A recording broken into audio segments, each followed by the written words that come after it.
Hi, everybody. Ron Placone here. You're watching another summary from the Indie Bohemians morning show. So right now the show's on the holiday automation. We're taking some time off for the holidays, but there's a lot going on. And I wanted to talk in response to the NYPD shootings. Like everybody else, I have a lot of thoughts going through my head. But the one thing that I keep coming back to, seeing all the statements from different elected officials and the NYPD themselves, and just seeing kind of the response to this, even from people I know on Facebook, is this whole us versus them mentality, regardless of who your us is and regardless of who your them is. And I think it's this mentality that really kind of invokes violence and really is going to be something that stifles moving forward from no matter which way you kind of look at it. And I'm reading a book right now called The True Believer by Eric Hoffer, which to kind of invoke some positivity in this. I really recommend this book. It's a really killer book. And it's about mass movements. And one of the points that he makes that I keep thinking about through all this is he makes a point where he talks about how the people that subscribe most to a mass movement in one way or the other, they are the most susceptible and they're the most inclined to violence. And some of the examples he uses, the people that were most in favor of communism or most adamantly opposed to communism, they were the people that were most susceptible to go the other way. So it's the people that were most opposed to communism at first that were more likely to go to it, and vice versa. And he kind of analyzes different movements throughout the time and gives other examples that supports his thesis.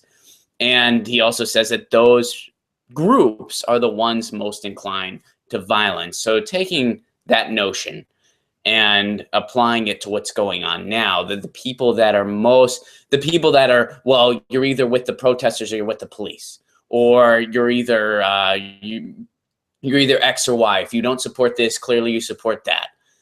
And even elected officials in the media have just said that the protests are all about anti-law enforcement and they're all about demonizing law enforcement and grand juries. And in fact, that's not the case at all. You know, this is about recognizing racism in the system that needs to stop. This is about recognizing our attitude towards violence in this country and the militarization of the police force and all of those issues that we had a chance to maybe move forward on. Well, all that chance is gone now because of what happened, because of this shooting. Because on the other side of it, just because somebody's wearing a badge, that does not mean that they are going to act corrupt or that they want to kill somebody. It's really rough on both sides. And that type of mentality, you know, I see a lot of people saying, well, I'm on the side of the police, or other people, I'm on the side of this or that.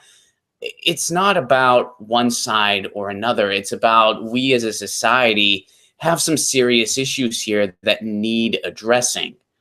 And you can't generalize. I mean, you can't say that just because somebody thinks that an injustice happened multiple times with Eric Garner and Tamir Rice and Michael Brown, that does not mean that that person supports killing police officers. On the other hand, just because somebody is upset over what happened, over the murder of these police officers, it doesn't mean that they support everything else. It's this us versus them mentality that kind of prohibits anything from moving forward and is more likely to incite violence. The person that killed those police officers was acting under that mindset. First of all, that person had a history. They had a violent history. They were obviously mentally disturbed, and they were acting on that mindset. They were saying things like, oh, well, they took out one of us, so it's time to take out two of them.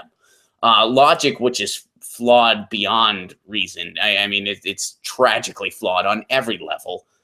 Even just on the basic arithmetic level, when you think about it, because really the person killed themselves. So it's, anyway, I mean, we could go on and on all day about how that mode of thinking is disturbed, it is wrong, and it is beyond anything resembling reason.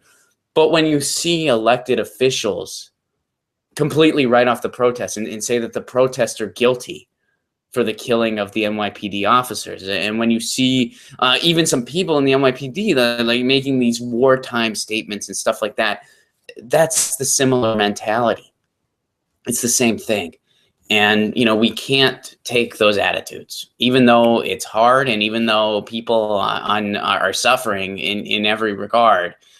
That type of mentality is not going to get us anywhere, because it's those types of this us versus them mentality, regardless of who your us is, regardless of who your them is, that causes more violence.